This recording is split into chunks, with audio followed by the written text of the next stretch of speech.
Good morning, dear children. How are you all? So, welcome once again to today's class. So, let's begin with it. So, as you all know, children, in chemistry, we are dealing with chapter 3, that is atoms and molecules.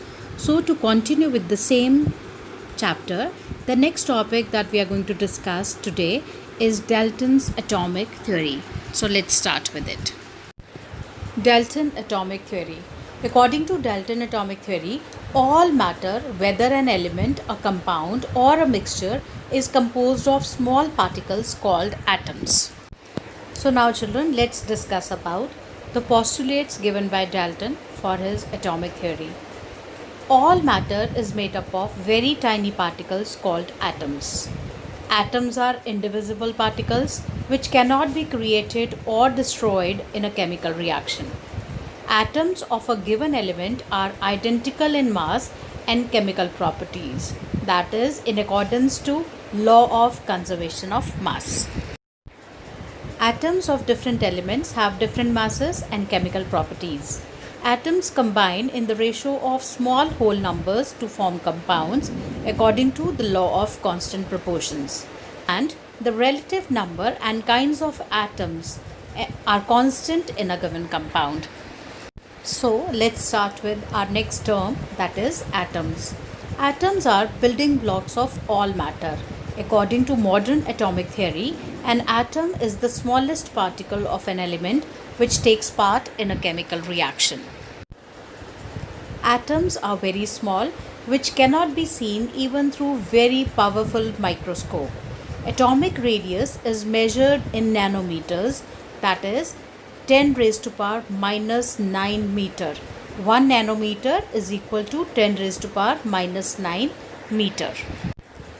In this table, children, various measurements are given of radii. For example, atom of hydrogen radius is 10 raised to power minus 10 meter. As far as the molecule of water is there, it is measuring 10 raised to power minus 9 meter. Molecule of hemoglobin is 10 raised to power minus 8 meter, whereas a grain of sand is measuring just 10 raised to power minus 4 meters. So now children, let's talk about modern day symbols of elements. Dalton was the first scientist to use the symbols for elements. Berzelius suggested that the symbols of elements should be made from 1 or 2 letters of the name of the element. Symbols of elements as proposed by Dalton. The name copper was taken from Cyprus, a place from where it was found for the first time.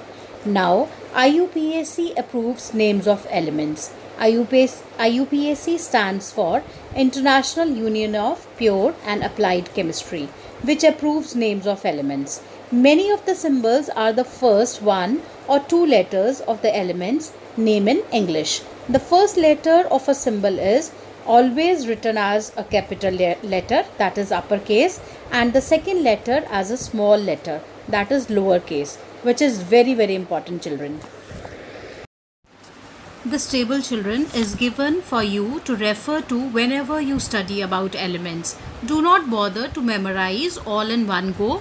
With the passage of time and repeated usage, you will be automatically learning all these and you will be able to reproduce the symbols whenever it is needed. But try to learn these symbols. These are important ones. So now, children, try to understand what is atomic mass. Dalton's atomic theory proposed the idea of atomic mass, which explained the law of constant proportions so well. The mass of an atom of an element is called its atomic mass. In 1961, IUPAC have accepted atomic mass unit to express atomic and molecular mass of elements and compounds. The atomic mass unit is defined as the quantity of mass equal to 1/12 of mass of an atom of carbon 12.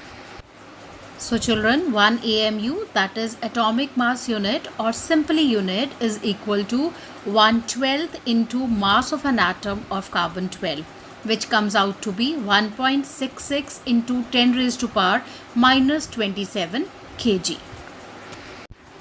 From this table, children, you can just remember or memorize the atomic masses of few elements. For example, hydrogen's atomic mass is 1 unit, carbon 12, nitrogen 14, oxygen 16, sodium 23, magnesium 24, sulfur 32, chlorine is 35.5 units, whereas calcium is 40 units.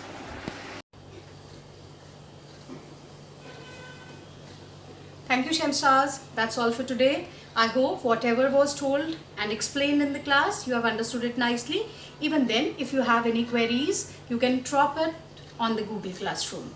God bless you all.